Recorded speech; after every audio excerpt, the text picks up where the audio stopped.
Ay, sí, gracias.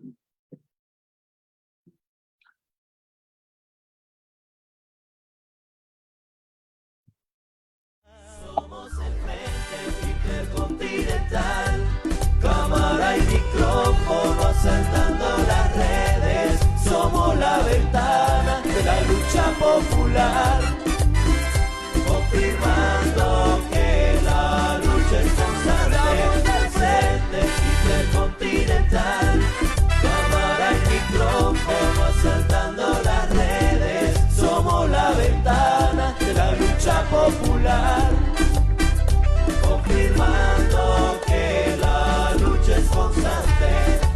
Danos un me gusta, que participemos, comparte las transmisiones.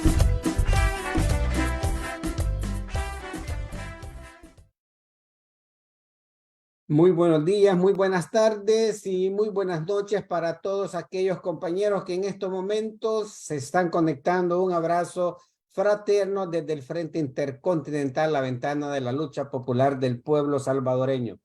Yo creo que ustedes habrán visto en el flyer que pusimos ahora que tenemos a una compañera que para nosotros es muy querida para todo lo que es el Frente Intercontinental. Ustedes saben que es la compañera Karina Sosa, que es la secretaria adjunta en estos momentos del FMLN, también actual diputada del Parlamento Centroamericana y candidata también para lo que es para la diputación. Sí, entonces, compañeros, vamos a empezar con un saludo que el compañero Marvin hará para todos ustedes. Así que adelante, compañero Marvin, antes de presentar a la compañera Karina. Bueno, muchas gracias. Muchas gracias a nuestra invitada por aceptar. Sabemos que mantiene una agenda muy ocupada. Gracias a las personas que se conectan.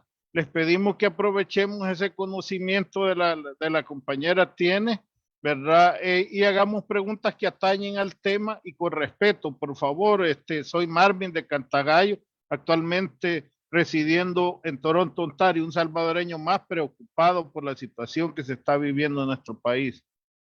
Gracias, Marvin. Bueno, le vamos a pasar el micrófono para la compañera Karina para que nos dé un saludo a todos los que nos están conectando, a todos los que nos están saludando y a la vez que quisiéramos pedir a la compañera si nos puede hacer un corto análisis de cómo es que está la situación en estos momentos en lo que es el trabajo que ella tiene como parlamentaria. Así que adelante, compañera, los micrófonos son suyos en estos momentos. Muchas gracias. Un saludo a todos los que están siempre pendientes de esta entrevista, de su programa. Un saludo especial a ustedes que están siempre esforzados tratando de llevarle a la familia salvadoreña, también a nuestras compañeras y compañeros, un poco más de la información que es necesario conocer con mayor precisión de la realidad que atañe a nuestro país y que muy poco se logra colar de esa realidad en redes sociales, pues en este momento se proyecta más un El Salvador de fantasía que apegado a la realidad que vivimos los salvadoreños.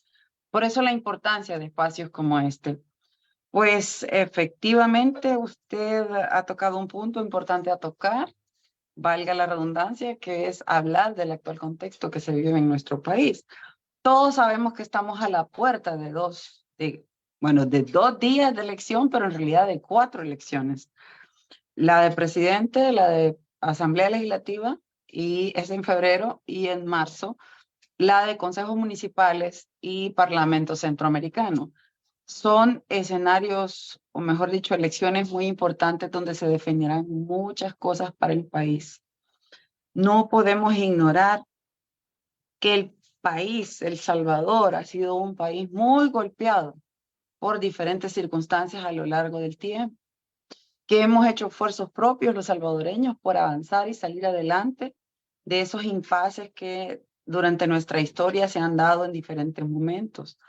Pero es doloroso ver cómo al día de hoy existen muchos retrocesos de esos avances que tímidamente íbamos dando, pasando por encima de las adversidades que nos tocaba enfrentar como país. No podemos ignorar que vivimos un proceso, un conflicto armado muy complicado, muy doloroso para la familia salvadoreña, pero que fue un punto de partida para que se pudiera llegar a una negociación, a un diálogo entre fuerzas encontradas para reivindicar derechos de un pueblo salvadoreño y romper la opresión que tenía el pueblo salvadoreño y llegar a la firma de unos acuerdos de paz y con eso iniciar una nueva etapa de la historia salvadoreña. Muy doloroso. Y así podría citar hasta fenómenos climatológicos en los que hemos sido golpeados como país. Y en este último escenario, pues estamos viviendo cosas que nos recuerdan y nos remontan a los orígenes de ese conflicto armado y a por qué se dio ese conflicto armado. Y son cosas que por lo menos yo nunca pensé que se fueran a repetir en El Salvador. Sin embargo, las estamos viendo y duelen y hacen pensar qué terrible es que salvadoreñas y salvadoreños hubiesen tomado la decisión de hasta entregar su vida para transformar una realidad para las familias y ahora se estén dando ese tipo de cosas que se daban en el conflicto armado. Realmente es algo que a mí como salvadoreña me duele, pero al mismo tiempo me genera un desafío.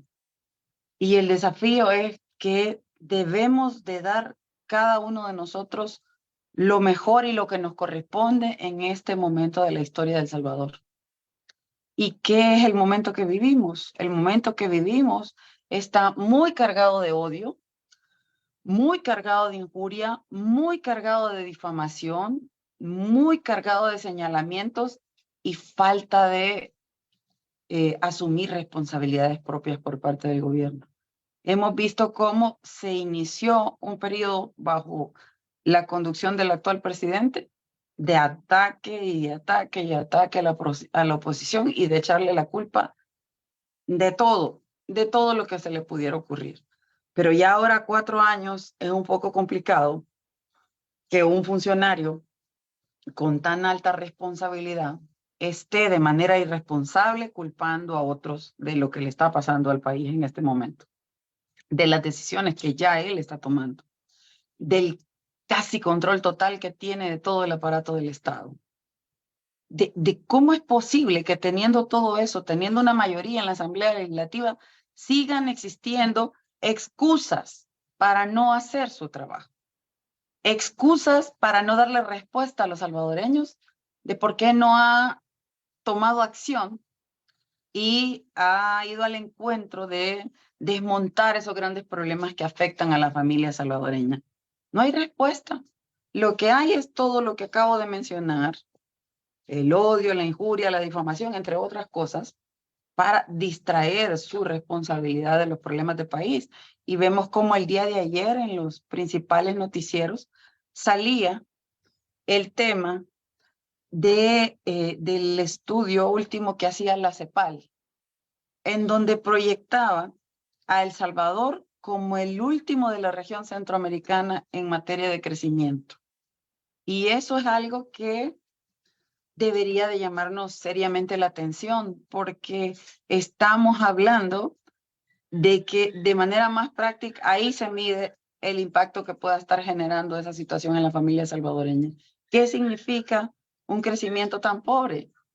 Pues falta de oportunidades en el área económica, bajos salarios, significa poca inversión extranjera, significa desincentivos a la producción propia. Muchas cosas se pueden ver reflejadas en ese porcentaje que lo dice la CEPAL, no lo decimos nosotros, que El Salvador es el último país de la región centroamericana en materia de crecimiento económico.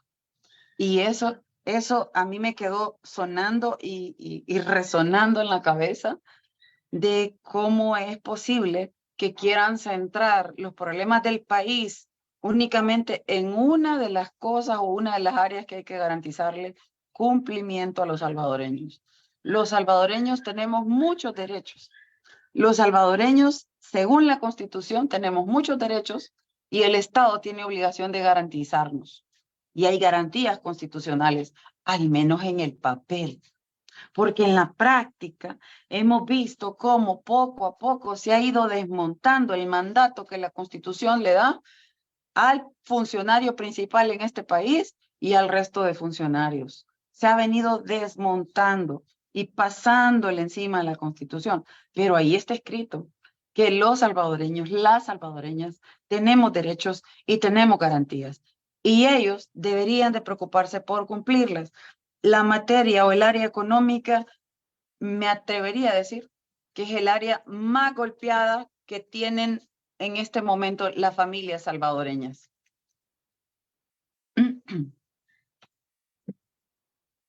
Marvin.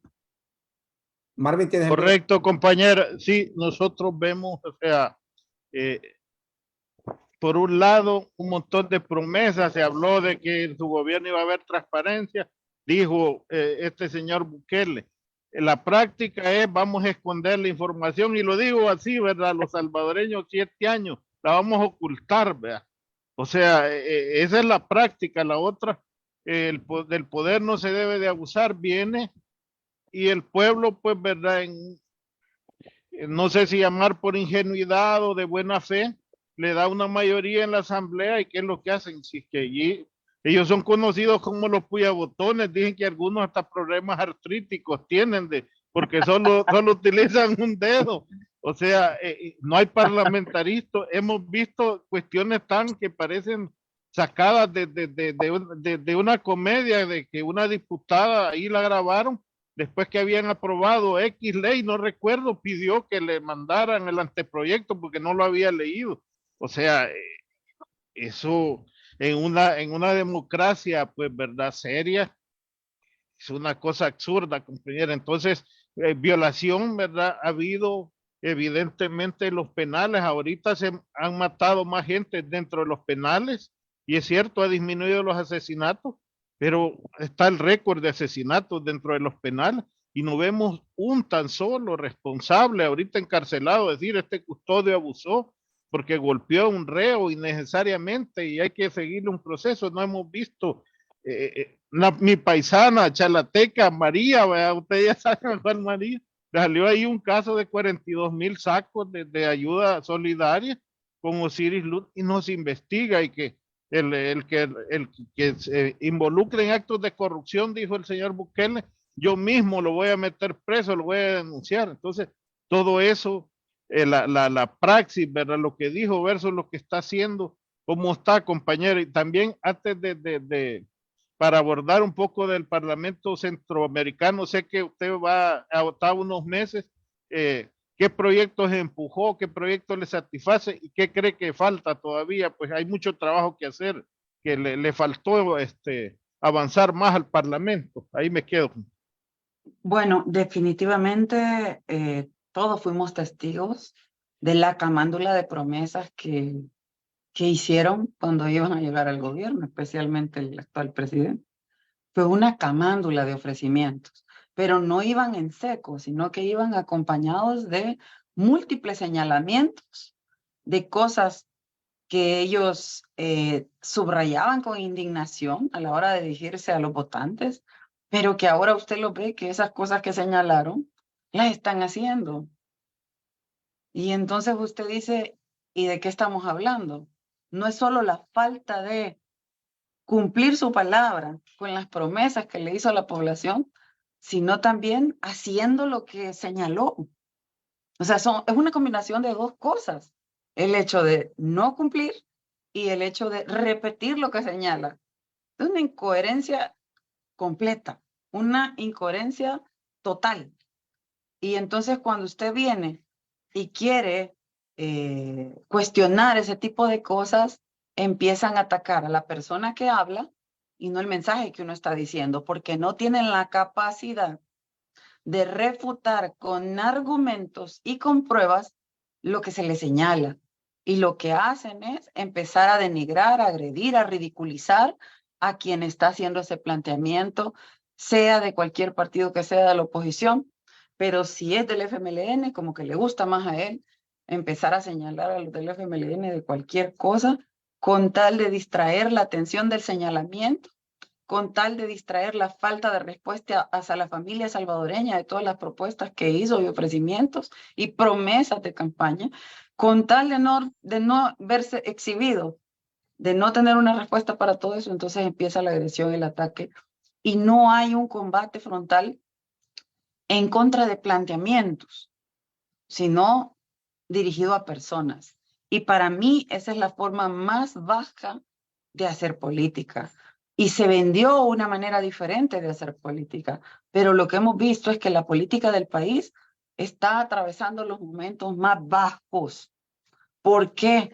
Porque ahora hay menos argumento que nunca para cualquier tipo de planteamiento. Porque ahora no hay respuesta a los problemas de país, no hay respuesta a las familias salvadoreñas, hay un deterioro en muchas áreas de la vida del país y algo muy palpable que puede ser algo que no lo pueden negar es el tema del desarrollo local, el tema de la atención a los municipios. Y entonces, como se pasearon todo en el desarrollo local, en proyectar de mejor manera los municipios y contrarrestar los grandes problemas que atraviesan, como no supieron hacerlo y se pasearon en la olla de leche, entonces lo que decidieron fue la eliminación, para que no se note el desastre, pero además porque la población está molesta, porque ellos le generaron a la gente una expectativa que al tener una mayoría absoluta en la Asamblea Legislativa, esto iba a ser el país de las maravillas, que al tener una mayoría absoluta de gobiernos locales, El Salvador iba a brillar en cada rincón. Recuerdo que hubo una férrea seguidora de él y súper ofensiva con toda la oposición, que decía que era imperdonable que existieran municipios en el país sin alumbrado eléctrico y público. Y era imperdonable. Y ahora vemos en qué condición están los municipios que ni siquiera tienen los alcaldes, muchos alcaldes, ni siquiera tienen para el cambio de un foco.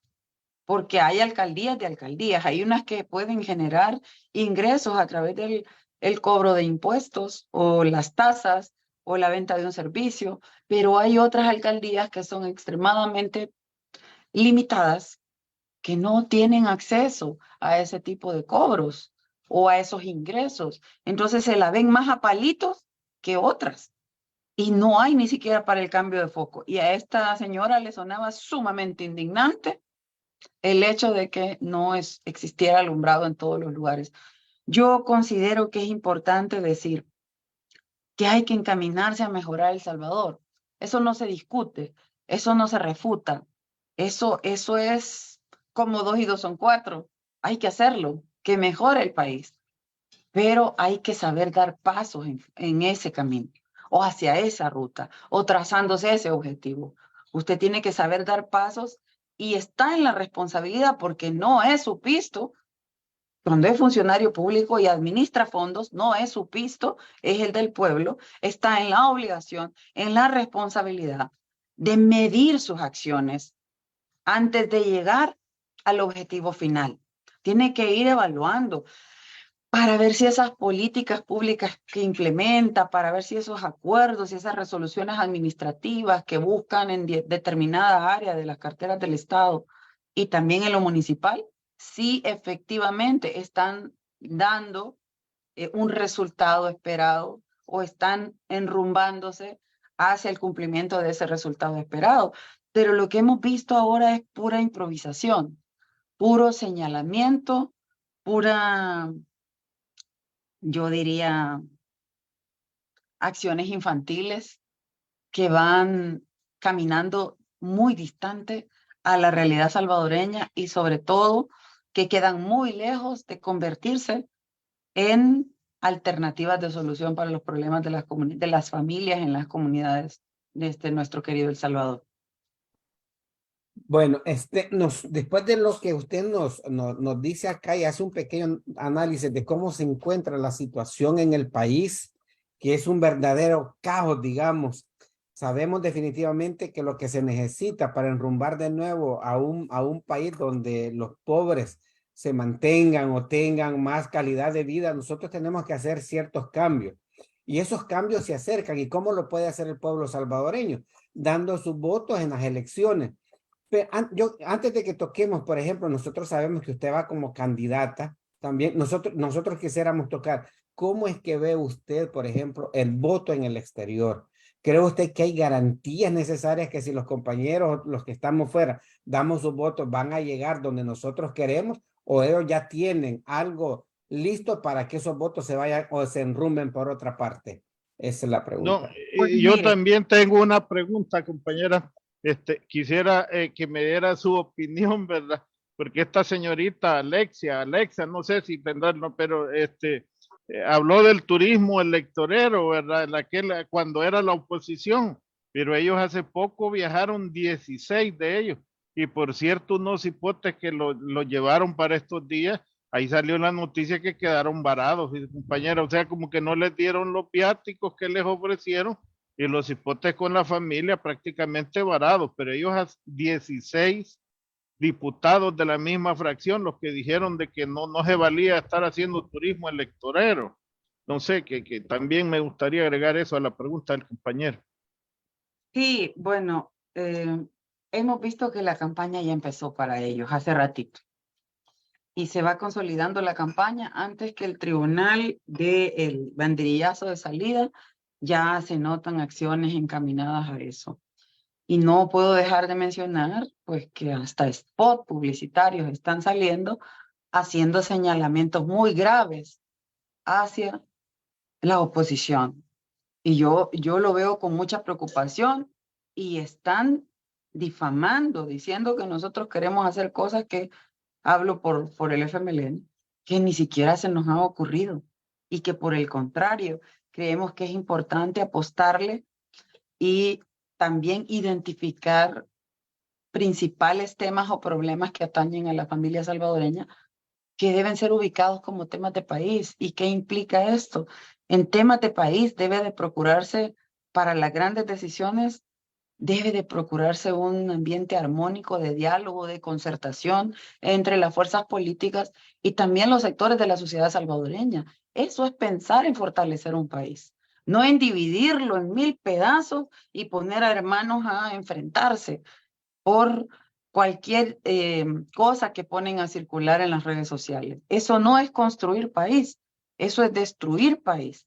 Porque en la medida que ponen en eso a las y los salvadoreños, lo que hacen es tenerlos entretenidos para que no reclamen respuesta a sus problemas.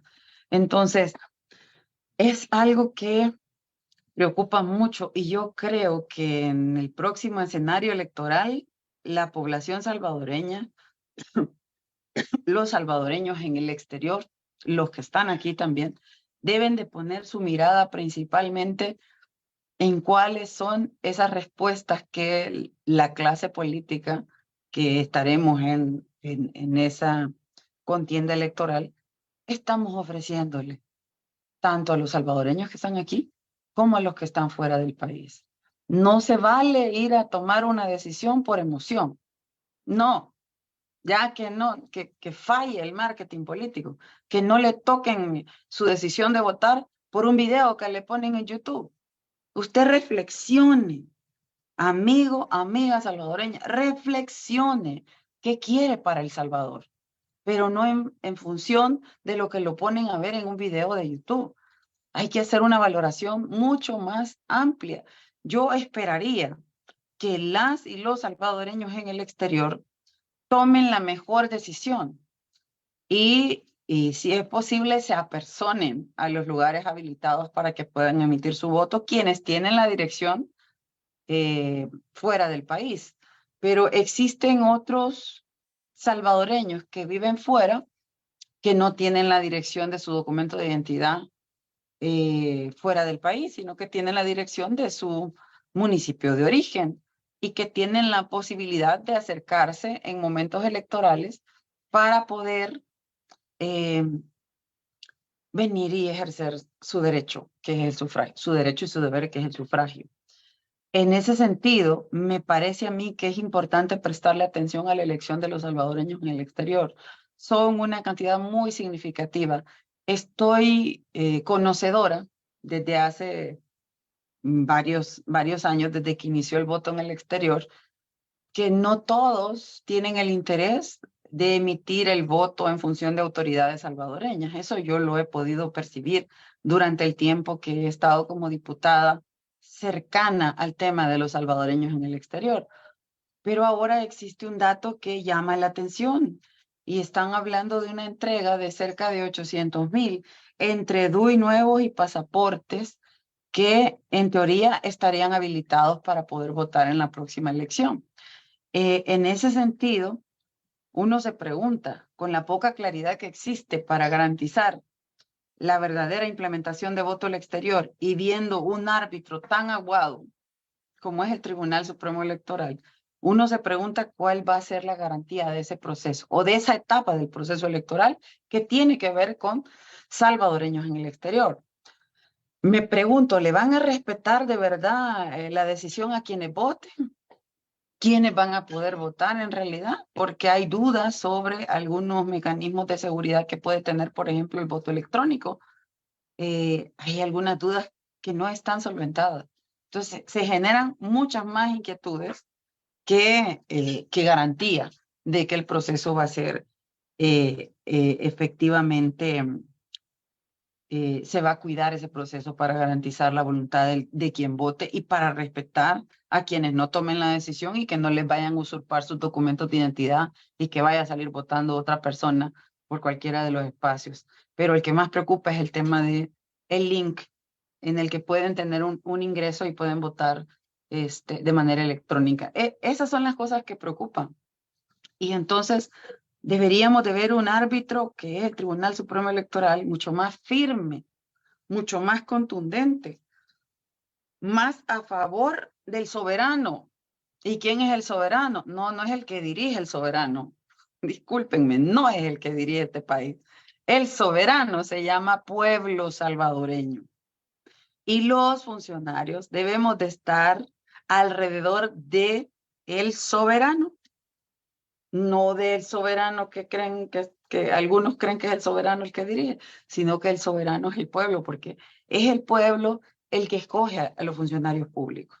Es el pueblo el que toma la decisión y confía en nosotros que haremos un trabajo apegado a la legislación salvadoreña en función de sus intereses como pueblo soberano, no al revés.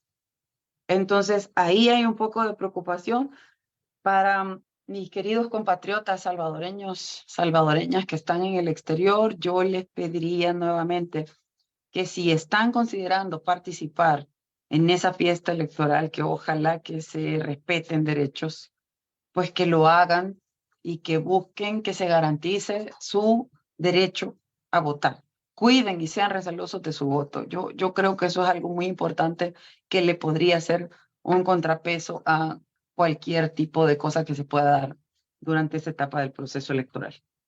Marmín.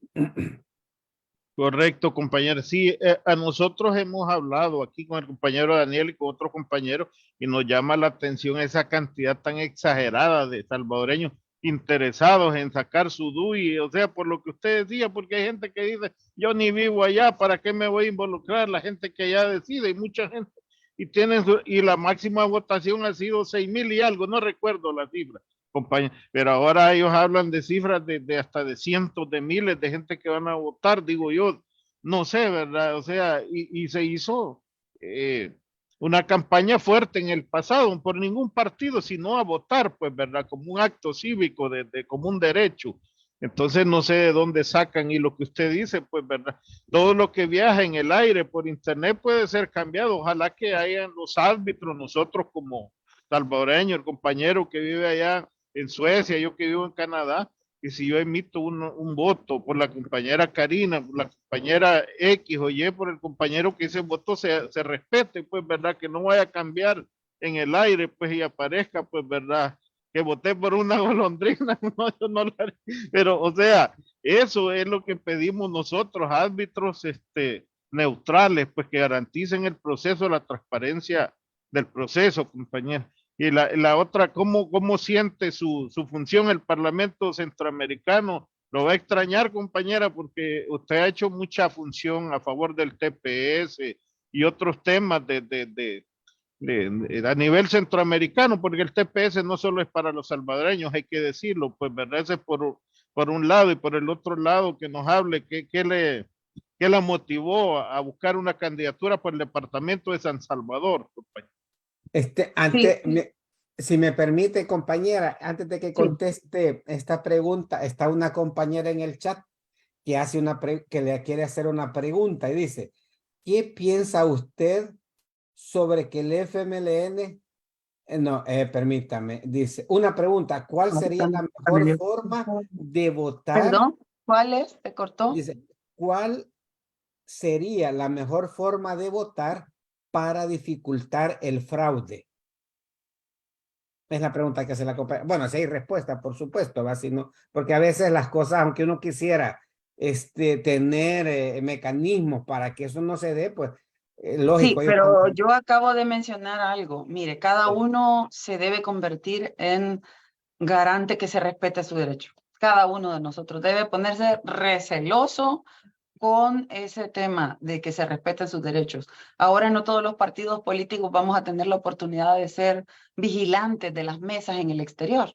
En el caso del FMLN, nos sacaron de esa posibilidad, argumentando que el partido gana, pues era el partido de la coalición, cuando la ley dice que el partido que ocupa el tercer lugar, los 3 primeros partidos tienen el derecho a tener vigilancia y a ser parte de la mesa. Entonces ahora nos eliminaron esa posibilidad. Pero bueno, cada uno se puede convertir en garante de eso. Estoy convencida que no que no va a tener acceso el ciudadano al proceso total, pero en lo que pueda el ciudadano votante tiene que, como decimos en El Salvador, parar las antenas y buscar que se respete esa voluntad, no solo de él, sino de quienes han salido a votar y estar pendientes de cualquier movimiento sospechoso que pueda darse en un centro de votación o en los mismos centros de votación del exterior. Ahora bien, me preguntaba cómo veo el Parlamento Centroamericano.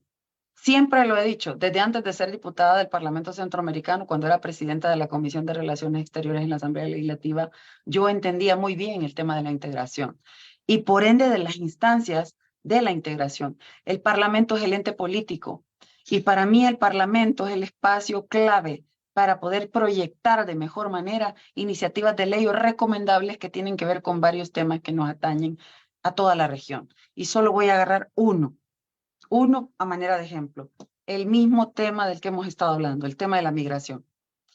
Si tuviésemos todos la claridad de lo que implica el hacer un abordaje más integral de la migración y más integrador de los diferentes países de la región, creo que entenderíamos la importancia de un Parlamento centroamericano, que además tiene miembros observadores como México, que es un país que se está convirtiendo cada vez más en el principal corredor de la migración de los migrantes, dentro de ellos salvadoreños, que van rumbo hacia Estados Unidos principalmente. Entonces, en mi caso, como parlamentaria del FMLN, representando al Estado de El Salvador en el Parlamento Centroamericano, he promovido varias iniciativas sobre el tema migratorio, porque estoy clara de la realidad que viven los compatriotas, porque estoy clara de la realidad que viven los migrantes, porque estoy clarísima de cómo se está exacerbando e incrementando los flujos migratorios y porque soy una mujer comprometida con ellos. Y he procurado durante el tiempo promover iniciativas a favor de ellos, desde que era parlamentaria en la Asamblea Legislativa, desde que ocupé también espacios en comisiones de migración en la región centroamericana y en otros espacios internacionales. Y he promovido, recién llegué, una ley que tenía que ver con garantizar el derecho a la atención a la salud en el marco de una pandemia para todos los migrantes que fueran vacunados y atendidos en todos los países de la región. Promoví una ley para mujeres y niñas migrantes, para atender de mejor manera a las mujeres y a las niñas migrantes, porque constaté durante visitas hechas a la frontera recientemente que hay un incremento importante de mujeres migrando y un incremento también que llama la atención de madres solteras. Eso me tocó como mujer y me hizo dar el paso y encontré el acompañamiento no solo de diputadas, sino también de diputados y ahora ya es una ley marco. También promoví una ley para atender y acompañar los casos de migrantes desaparecidos y no dejar sola a la familia. Porque no es justo que el migrante se va porque no encuentra en su país las oportunidades que requiere para su desarrollo y el de su familia, y que ya cuando queda en el camino es responsabilidad de la familia. No es justo. Y también promoví esa legislación. Lo más reciente que he promovido es también un convenio con la Organización Internacional de las Migraciones y el Parlamento Centroamericano, que lo que busca es fortalecer esa relación para poder tener un acompañamiento técnico en esta área para que pueda desarrollarse de mejor manera el trabajo de las diferentes comisiones que en algún momento tienen que ver con la migración. Bueno, eso es lo que he promovido más recientemente en el Parlamento. Perdón, se me quedaba también que antes de promover el convenio entre la OIM y el Parlamento, también promoví respaldos a los salvadoreños con TPS y a las nacionalidades que tienen TPS, que en este caso son Honduras y Nicaragua, que también son parte de estos países del Parlamento.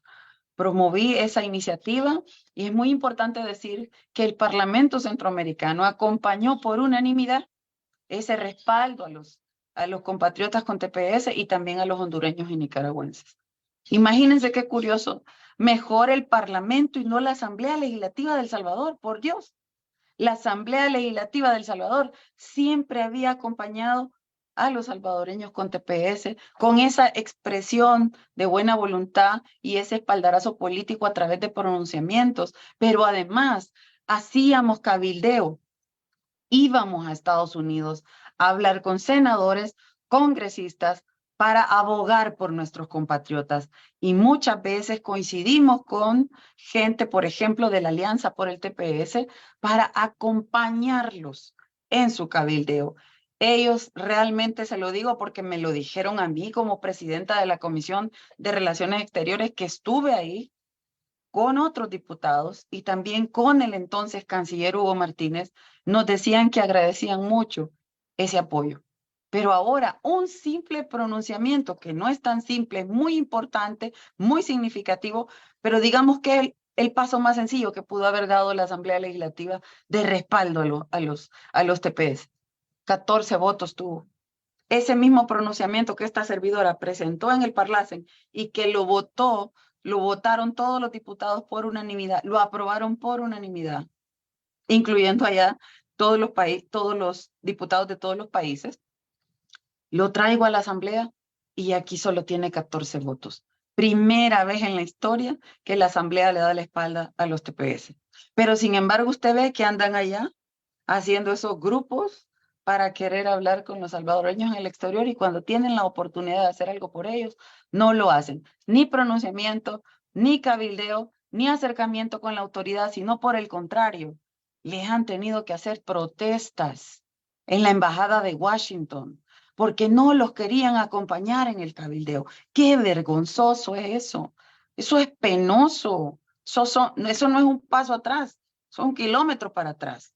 Retroceder increíblemente en algo que es tan básico y que si estamos claros que son decisiones de un país como Estados Unidos, la autoridad salvadoreña tiene la obligación de acompañar a sus ciudadanos en diferentes países del mundo. Bueno, yo quisiera pasar a otro punto. Hace poco se dio una marcha en San Salvador, el 15 de septiembre. ¿Cómo ve usted el auge de lo que son las organizaciones populares? ¿Cree que van por, bueno, si usted cree, la puede contestar, van por la ruta correcta los compañeros por ahí? Porque, o ¿cómo ve usted que va por ahí la situación? Yo acompaño las manifestaciones y las expresiones de inconformidad que están haciendo los diferentes sectores del país porque no las hacen por capricho, sino que las hacen porque no tienen respuesta a sus problemas. Ahí iban agricultores, ahí iban empresarios, ahí iban familiares de personas víctimas inocentes del régimen de excepción. Ahí iban muchos marchando, pero no solo durante la marcha los hemos acompañado, no solo en la marcha los acompaño, sino que también en sus denuncias, también los acompaño y los acompañamos como partido. Pero en esta oportunidad, pues, qué mejor día que el 15 de septiembre, un año más conmemorando la independencia, pero también el Día Internacional de la Democracia, un día importante para hacerle un llamado, un grito al mundo, que en este país la democracia está agonizando porque no hay respeto a los derechos del pueblo salvadoreño, porque hay violaciones, hay atropellos y porque quieren silenciar las voces que están denunciando ese tipo de cosas y no podemos permitirlo. Se han dado muchas amenazas, se han dado muchos señalamientos, mucha exhibición, como quien dice, te tenemos en el mapa para quienes han expresado algún malestar, quienes son políticos y los que no son políticos. Sin embargo, yo debo reconocer algo del 15 de septiembre, que a pesar de todas esas cosas que acabo de mencionar, los sectores salieron a marchar y salimos a acompañar. No hubo miedo, hubo más deseo de poner un grito más fuerte en el contexto internacional y poder decirle al mundo, El Salvador no es el país que les venden. En El Salvador tenemos este padecimiento y queremos que el mundo lo sepa en un aniversario más de nuestra independencia y en el Día Internacional de la Democracia. Ahí estuvimos acompañándolos. Marvin, ¿tienes alguna pregunta al respecto? Sí, correcto, compañero, y por ahí la vimos marchando, y es bueno pues que los líderes políticos progresistas se identifiquen con las legítimas luchas sociales del pueblo, pues eso nos alegra, pues, ¿verdad? Y también quisiéramos ahora entendemos que ya va como una candidatura, no sé si estoy por el departamento de San Salvador, ¿verdad, compañera? Y ya no, la van a extrañar en el Parlamento Centroamericano porque hizo un excelente trabajo, impulsó varias leyes que beneficiaron a todos los tepecianos, ¿verdad? Pero a la hora de decir hicimos el TPS, sale la señorita Mayorga ya diciendo logramos una renovación. Qué barbaridad, pero bueno. Bueno, es lamentable realmente. Yo debo decirle que a pesar de que los hemos acompañado durante el tiempo y hay constancia del apoyo que hemos hecho durante muchos años a los TPS y a los migrantes, no solo en Estados Unidos, sino que pueden revisar mis redes sociales desde cuando he estado en este tema. El partido ha estado involucrado en este tema a través de muchos colegas, funcionarios y no funcionarios, y esta servidora también ha estado involucrada. Hay una trayectoria de reivindicación a los derechos de los migrantes, pero sobre todo de acompañamiento en los espacios que hemos podido acompañar, porque es bien complejo. Estamos hablando que hay salvadoreños en muchos lugares del mundo, y es muy complejo decir, sí, los vamos a acompañar a todos, pero en los espacios que se nos ha dado la oportunidad, hemos estado acompañando. Y pueden revisar en las redes sociales. Entonces, con ese sentido de propiedad que nos da ese trabajo realizado durante el tiempo, con una coherencia de acompañamiento y de identidad con sus problemas, con esa fortaleza, yo les digo, que a mí me parece indignante que intenten montarse en luchas propias de los TPS. Yo no le acepto que este tema se politice y lo he dicho siempre. Cuando éramos gobierno, hoy que no somos gobierno, lo sigo diciendo con la misma contundencia. No se vale que se monten en el tema de la migración, porque si no han visto y si no han acompañado a los migrantes durante por lo menos un tramo de su trayectoria migratoria, no saben el dolor que tienen que vivir para llegar a un país determinado. Algunos tendrán mejores oportunidades y no pasarán probablemente dificultades, pero la gran mayoría tiene que atravesar cosas muy difíciles para llegar a un país de destino que se han trazado. ¿Y todo con qué objetivo? Con el de transformar su vida y la de su familia, darle mejores o mayores oportunidades a sus hijos. Son objetivos muy nobles y todavía se llegan a un país, mantienen a la familia que tienen con ellos en ese país y mantienen familia en el país de origen, en este caso El Salvador. La remesa es algo que no lo podemos ignorar y que solo la remesa le hace recordar ese arraigo que tiene quien salió de este país.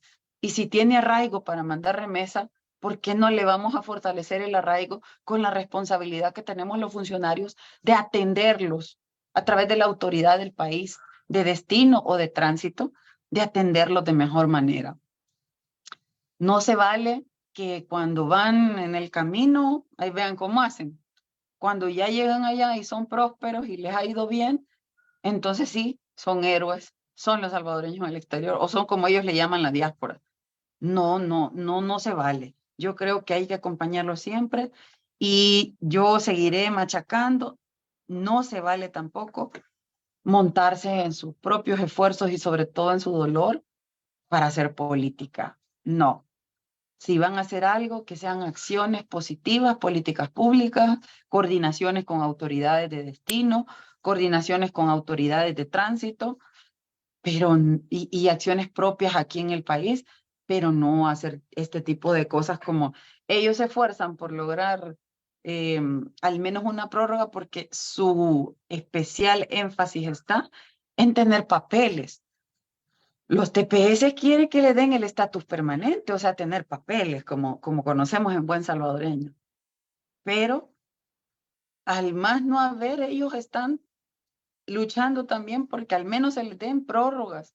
Y en este caso lograron de manera conjunta la eliminación de la terminación. O sea, lo que Trump sacó o decidió dar por fin y quitado el TPS, ellos logran eliminar con su propio esfuerzo esa eliminación, valga la redundancia, y es así como vuelve una prórroga de 18 meses, que tampoco es estable, porque vuelve a quedar en manos de la autoridad de Estados Unidos, como el resto de decisiones, pero esta es como más vulnerable, vuelve a quedar en manos de ella si le dan o no una prórroga más de 18 meses. Por eso es que la lucha de ellos es por un estatus permanente. Entonces, ellos hacen el esfuerzo y que venga una política o un político a quererle sacar lucro a ese esfuerzo, mire, me parece a mí lo más bajo que puede haber. Y cuando les has dado la espalda, peor. Y es lo más bajo que puede haber. Y yo invitaría a los políticos salvadoreños a que reflexionen en esta campaña electoral. Primero, que empaticen con la gente, empaticen con el sentimiento de dolor que pueden tener por causa de diferentes insatisfacciones que tengan, llámese en el área económica, en cualquier área que pueda tener la familia salvadoreña o el salvadoreño. Hay que empatizar como políticos y procurar construir cosas que les beneficien, sean leyes o sean políticas públicas. Y si no me toca, recomendar algo que no me toca, pero que esté dentro del marco de mis competencias. Todo eso es válido. Todo eso hay que hacerlo. Y si le van a ofrecer algo a la gente en campaña, no le ofrezcan el cielo, el mar y la tierra, ofrezcanle cosas que realmente se puedan concretar, porque la gente ya no necesita falsas expectativas. La gente necesita soluciones a sus problemas, que son muy grandes. Solo si tocamos el tema económico. ¿Cuántas veces no he escuchado yo en la televisión? Y anoche fue otro día que lo escuché. ¿Cuánto está gastando la gente semanalmente en la comida? Y que tienen que comprar menos y comer menos. Ya la gente se lo dice más seguido a uno. Hoy se come menos porque no alcanza y no hay acciones más contundentes que vayan al encuentro de esto. Lástima. Gracias, compañera. Marvin. No, yo solo hacer, mire, compañero, ¿y qué le puede decir a usted una persona que, pues sí, hay algunos de estos que o porque son mentirosos o porque son fanáticos, pero algunos ya ven el tren bala, ellos ya se imaginan, no han podido ir a El Salvador porque algunos no tienen documentos y otros porque tienen años de no ir, pero ellos dicen que ya está el tren bala, que el viaducto de los Chorros ya existe, que ahora, bueno, Milena ya dijo de que ahora ya la ambición de muchos gente extranjera es obtener la Blue Card, vea, que es la tarjeta de El Salvador, ya no es la Green Card, no que es la Blue Card, mucha gente del extranjero, según ella, quiere ir a vivir al Salvador, pues, ¿verdad? Y realmente, y todavía, como usted dice, están haciendo algo perverso, y yo lo voy a mencionar aquí, yo me imagino que usted ya lo conoce ese tema. Están haciendo colonias con precios inaccesibles para el salvadoreño común y corriente. Hay un grupito ahí que se está beneficiando en este gobierno, ¿verdad? Y les han dado permisos de construcción y están haciendo viviendas carísimas a las cuales el salvadoreño, sobre todo el que se gana la vida allá, no puede acceder, pues, y eso es una cosa perversa, aprovecharse, pues, de la nostalgia de nosotros, los que vivimos fuera, ¿verdad? Para encarecer los precios de la vivienda, pues, y bloquear al salvadoreño que está ganando su dinero allá, pues, ¿verdad? Realmente, yo ojalá que reflexionemos como salvadoreños y como usted dice, la gente se percate de que le ofrecieron humo, pues, ¿verdad? Y esperamos verlo allí en ese parlamento, Gracias. compañera, de verdad sabemos que ahí la vamos a ver, ¿verdad? Y que dé cátedra en lo que es parlamentarismo, porque eso da pena realmente, por lo menos de la bancada 100, eso da pena, ese parlamentarismo que han hecho, pues lo digo eso a título personal. Por esos temas que usted menciona, es importante apostarle al equilibrio en la Asamblea Legislativa. Por esos temas, porque pasan por legislaciones, todas esas acciones pasan por legislaciones, o deberían de pasar, como ya no sabemos qué es lo que respeta y qué es lo que no se respeta, pero debería de pasar por un marco jurídico, todo ese tipo de urbanizaciones y todo lo que usted acaba de mencionar. Debería de acogerse a un marco jurídico. Sin embargo, como que en el tema de leyes se ha convertido en tierra de nadie El Salvador, porque se pasan las leyes por cualquier lado y no les importa pararse hasta en la Constitución. Bueno, la máxima expresión de la violación a la legislación en este país y a la misma Constitución es la reelección. Esa es la máxima expresión de violación, que no está facultado a hacerlo. Pero entonces usted dice, si ha pasado todo eso, que no puede estar pasando en áreas como la del urbanismo y la construcción, o el tema del medio ambiente, que vamos a ver dentro de poco, que va a venir explotación minera y que va a quedar de lado nuestro medio ambiente. ¿Qué cosas más pueden pasar que vayan en afectación de los salvadoreños? No lo sabemos, pero por eso es importantísimo garantizar en la próxima Asamblea Legislativa un balance, un equilibrio. Ya no más el control total en manos de un partido político, porque al final quien padece todas las decisiones que se toman en esa asamblea al antojo del presidente es la población salvadoreña. Y eso ya no puede seguir pasando. El salvadoreño y la salvadoreña debe reflexionar qué es lo que mejor le conviene al Salvador. O que se termine de morir la democracia, o que empiece a recobrar respiración poco a poco y vuelva a revitalizarse y podamos restablecer derechos y garantías que a este momento pues han quedado sepultados ya con las acciones autoritarias que se han venido implementando por el presidente, bajo la complicidad de la Asamblea Legislativa. Eso ya no puede seguir. Tenemos que cambiar esa Asamblea Legislativa. Tenemos que hacer un solo puño con el pueblo salvadoreño para lograr el equilibrio en esa Asamblea Legislativa. Yo ya no quiero ver padecer más a la familia por decisiones atropelladas en contra de ellos.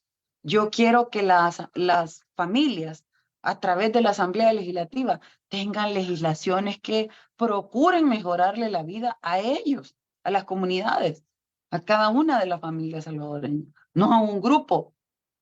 O no se tomen decisiones solo por caerle bien al presidente, porque es que no es caerle bien a él, es que le cae bien a la gente, que le cae bien al soberano, que es el pueblo salvadoreño. Eso es lo que debería estar en mente de todos los que estén aspirando a un espacio en la Asamblea Legislativa, que muy bien lo ha mencionado Marvin.